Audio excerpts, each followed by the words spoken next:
Hello everyone, welcome back. इस video में हम पढ़ने जा रहे हैं chapter number 12 class 7 Hindi NCERT जो है कंचा। तो चलिए शुरू करते हैं।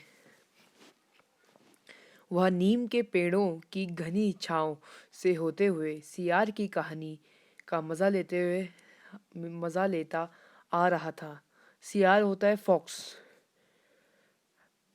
हिलते डुलते उसका बस्ता दोनों तरफ झूमता खनकता था। स्लेट कभी छोटी शीशी से टकराती तो कभी पेंसिल से। यूं वे सब उस बस्ते के अंदर टकरा रहे थे, मगर वह ना कुछ सुन रहा था ना कुछ देख रहा था। उसका पूरा ध्यान कहानी पर केंद्रित था। कैसी मज़ेदार कहानी! कौवे और सियार की। सियार कौवे से बोला, प्यारे कौवे, एक गाना गाओ ना। तुम्हारे गाना सुनने के लिए तरस रहा हूँ। कौवे ने गाने के लिए मुंह खोला तो रोटी का टुकड़ा जमीन पर गिर पड़ा। सियार उसे उठाकर 9 तो 11 हो गया। वह जोर से हंसा, बुद्धू कौवा। वह चलते चलते दुकान के सामने पहुंचा। वहाँ अलमारी में कांच के बड़े बड़े जार कतार में रखे थे। उनमें चॉकलेट, पिपरमेंट और बिस्कुट थे। उसकी नज़र उनमें से किसी पर नहीं पड़ी। क्यों देखें, उसकी उसके पिताजी ने उसे ये चीज़ें बराबर ला देते हैं। चलिए नेक्स्ट पेज। फिर भी एक नए जार ने उसका ध्यान आकृष्ट किया। वह कंधे से लटकता लटकते बस्ते का फीता एक तरफ हटाकर उस जार के सामने खड़ा टुकुर टुकुर ताकता रहा। नया नया लाकर रखा गया है। उससे पहले उसने वह चीज़ यहाँ नहीं देखी है। पूरे जार में कंचे हैं। हरी लकीर वाला बढ़िया सफ़ेद गोल कंचे, बड़े आमले जैसे, कितने खूबसूरत हैं। अब तक ये कहाँ थे? शायद दुकान के अंदर। अब दुकानदार ने दिखाने के लिए बाहर रखा होगा। उसके देखते देखते जार बड़ा होने लगा। वह आसमान सा बड़ा हो गया तो वह भी उसके भीतर आ गया। वहाँ और कोई लड़का तो नहीं था, फिर भी उसे वही पसंद था। छोटी बहन के हमेशा के लिए चले जाने के बाद वह अकेले अकेले ही खेलता था।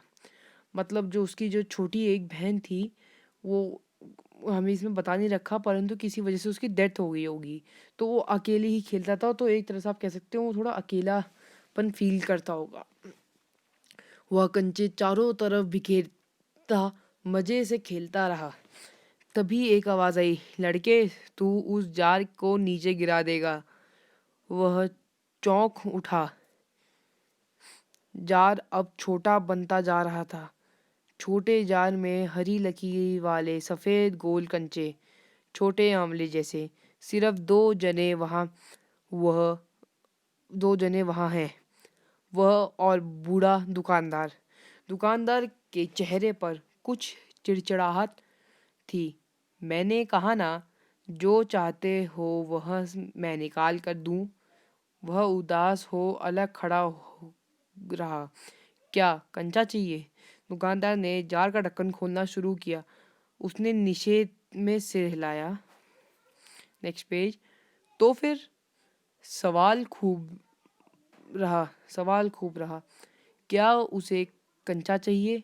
क्या चाहिए उसे खुद मालूम नहीं है। जो भी हो, उसे कंचे को छू कर देखा। जार को छूने पर कंचे का स्पर्श करने का एहसास हुआ। अगर वह चाहता तो कंचा ले सकता था। लिया होता तो। स्कूल की घंटी सुनकर वह बस्ता थामे हुए दौड़ पड़ा। देर से पहुंचने वाले लड़कों को पीछे बैठना पड़ता है। उस दिन वही सबके बात पहुंचा था, इसीलिए वह चुपचाप पीछे की बेंच पर बैठ गया। सब अपनी अपनी जगह पर हैं। रामन अगली बेंच पर है। वह रोज समय पर आता है। तीसरी बेंच के आखिर में मल्लिका के बाद अम्मू बैठी है। जॉर्ज दिखाई नहीं पड़ता। लड़के के बीच जॉर्ज ही सबसे अच्छा कंचे का खिलाड़ी था। कितना भी बड़ा लड़का उसके साथ खेले, जॉर्ज से मात खाएगा। हारने पर यूं ही विदा नहीं हो सकता। हारे हुए को अपनी बंद मुट्ठी जमीन पर रखनी होगी। जब तब जॉर्ज कंचा चलाकर बंद मुट्ठी के जोड़ों की हड्डी तोड़ेगा। जॉर्ज क्यों नहीं आया? अरे हाँ, जॉर्ज को बुखार है ना? उसे रामन ने यह सूचना दी थी। उसने मल्लिका को सब बताया था। जॉर्ज का घर रामन के घर के रास्ते में पड़ता है। अपू कक्षा की तरफ ध्यान नहीं दे रहा है। अगला पेज। मास्टर जी, उसने हड़बड़ी में पुस्तक खोलकर मास्टर एक सेकेंड ध्यान नहीं दे रहा है। मास्टर जी, उसने हड़बड़ी में पुस्तक खोलकर सामने रख ली। रेलगाड़ी का सबक था। रेलगाड़ी रेलगाड़ी पृष्ठ 37। घर पर उसने यह पाठ पढ़ लिया है। मास्टर जी बीच बीच में बे, बे, बेंत से मेज ठोकते हुए ऊंची आवाज में कह रहे थे, बच्चों, तुम में से कई ने रेलगाड़ी देखी होगी।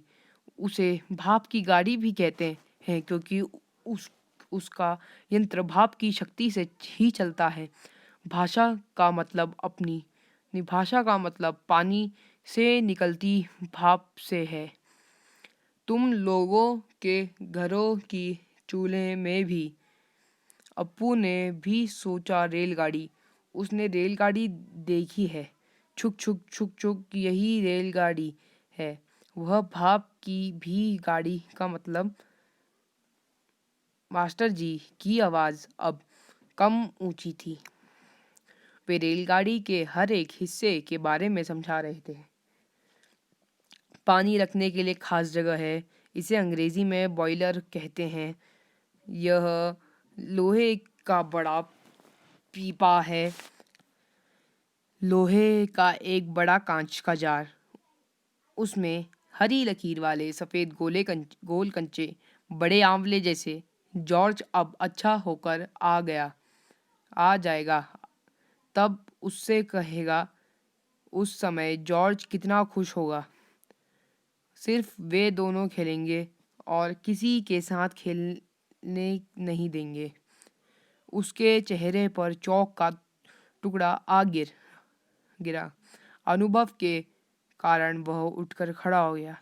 मास्टर जी गुस्से में थे। अरे तू उधर क्या कर रहा है? उसका दम घुट रहा था। बोल। वह खामोश खड़ा रहा। क्यों नहीं बोलेगा? वे अप्पू के पास पहुंचे। सारी कक्षा सांस रोके उसी तरफ देख रही है। उसकी घबराहट बढ़ गई। मैं अभी किसके बारे में बता रहा था? कर्मठ मास्टर जी उस लड़के का चेहरा देखकर समझ गए कि उसके मन में और कुछ है। शायद उसने पाठ पर ध्यान दिया भी हो। अगर दिया है तो उसका जवाब उसके मन से बाहर ले आना है। इसी में उसकी सफलता है। हाँ हाँ, बता, डरना मत। मास्टर जी ने देखा। अप्पू की जबान पर जवाब था। हाँ हाँ, वह कांपते हुए बोला। कंचा कंचा। वे सकपका गए।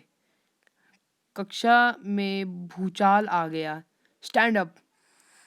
मास्टर साहब की आंखों में चिंगारियां सुलग रही थी।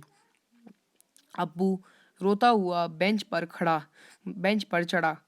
पड़ोसी कक्षा की टीचर ने दरवाजे से झांककर देखा, फिर सम्मिलित हंसी। रोकने की पूरी कोशिश करने पर भी वह अपना दुख रोक नहीं सका। सुबकता रहा। रोते रोते उसका दुख बढ़ता ही गया। सब उसकी तरफ देख देख कर उसकी हंसी उड़ा रहे थे हैं। रमन, मल्लिका, सब। बेंच पर खड़े खड़े उसने सोचा, दिखाई दूंगा सबको, जॉर्ज को आने दो। जॉर्ज जब आए, जॉर्ज के आने पर वह कंचे खरीदेगा। इनमें से किसी को वह खेलने नहीं बुलाएगा। कंचे को देख ये ललचाएंगे। इतना खूबसूरत कंचा है, हरी लकीर वाले सफ़ेद गोल कंचे, बड़े आमले जैसे। तब शक हुआ, कंचा मिले कैसे? क्या मांगने पर दुकानदार देगा? जॉर्ज को साथ लेकर पूछें तो? नहीं देता दे तो? किसी को शक हो तो पूछ लो। मास्टर जी ने उस घंटे का सबक समाप्त किया। क्या किसी को कोई शक नहीं? अप्पू की शंका अभी दूर नहीं हुई थी। वह सोच रहा था कि क्या जॉर्ज को साथ ले चलने पर दुकानदार कंचा नहीं देगा। अगर खरीदना ही पड़े तो कितने पैसे लगेंगे? रमन ने मास्टर जी से सवाल किया और उसे सवाल का जवाब मिला। अम्मिनी ने शंका का समाधान कराया। कई छात्रों ने यह दोहराया। अप्पू, क्या सोच रहे हो? मास्टर जी ने पूछा। पूछ लो ना, शंका है क्या है? शंका जरूर है। क्या जॉर्ज को साथ ले चलने पर दुकानदार कंचे देगा? नहीं तो कितने पैसे लगेंगे? क्या 5 पैसे में मिलेंगे? 10 पैसे में मिलेंगे? क्या सोच रहे हो? पैसे? क्या? कितने पैसे चाहिए? किसके लिए? वह कुछ नहीं बोला। हरी लकीर वाले सफ़ेद गोल कंचे उसके सामने से फिसलते गए। मास्टर जी ने पूछा, क्या रेलगाड़ी के लिए? उसने सिर हिलाया। बेवकूफ़, रेलगाड़ी को पैसे से खरीद नहीं सकते। अगर मिले तो उसे लेकर क्या करोगे? आज के लिए इतना ही। ये पार्ट 1 है। पार्ट 2 का मैं लिंक डिस्क्रिप्शन में दे दूँगा, आप ज़रूर उसे देखिएगा।